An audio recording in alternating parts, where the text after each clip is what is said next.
Di tengah serangan masif Zionis Israel terhadap rakyat Palestina di Gaza, rezim Zionis Netanyahu semakin bersikeras memperluas permukiman ilegal Zionis di tepi barat. Ribuan warga Palestina di tepi barat berunjuk rasa menyerukan masyarakat internasional untuk segera bertindak guna menghentikan kejahatan Zionis Israel yang merenggut ratusan ribu nyawa dan mengakibatkan kelaparan akut di penjuru Gaza. Aksi ini menegaskan penolakan terhadap serangan di Gaza, pelanggaran HAM terhadap warga Palestina yang dipenjara oleh Israel, dan menentang perluasan permukiman ilegal Zionis di tepi barat.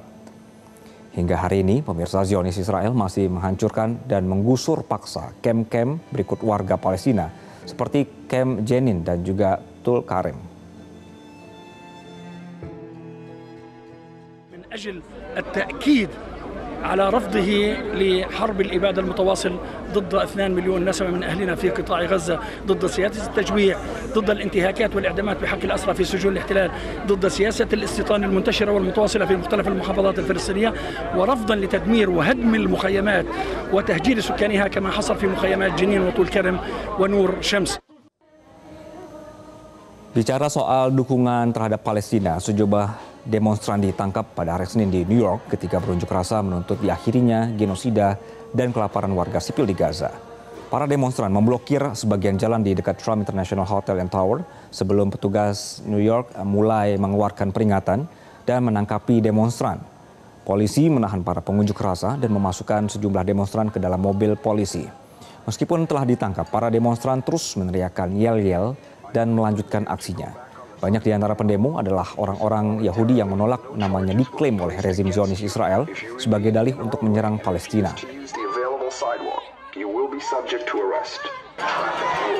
If you do not accompany the arresting officer voluntarily to the prisoner transport vehicle or resist arrest, you may be charged with additional crime. Let Gaza live! Let Gaza live! You may be charged with additional crime. Since you have refused to leave the roadway, I am ordering your arrest. I think the tide is turning, and I'm glad that people are changing their mind, but I do think if you have just realized what is happening in Gaza and are naming it for what it is now, you're obligated to come out into the streets and be really loud in naming that this is a genocide, that this is forced intentional starvation, and that doing everything you can to make sure that it stops. As Jews, and for many of us as Americans, whose government is funding and enabling these atrocities, we have to choose whether we want to be responsible for a genocide and ethnic cleansing being carried out with our taxpayer dollars and in our name. Jelajahi cara baru mendapatkan informasi. Download Metro TV Extend sekarang.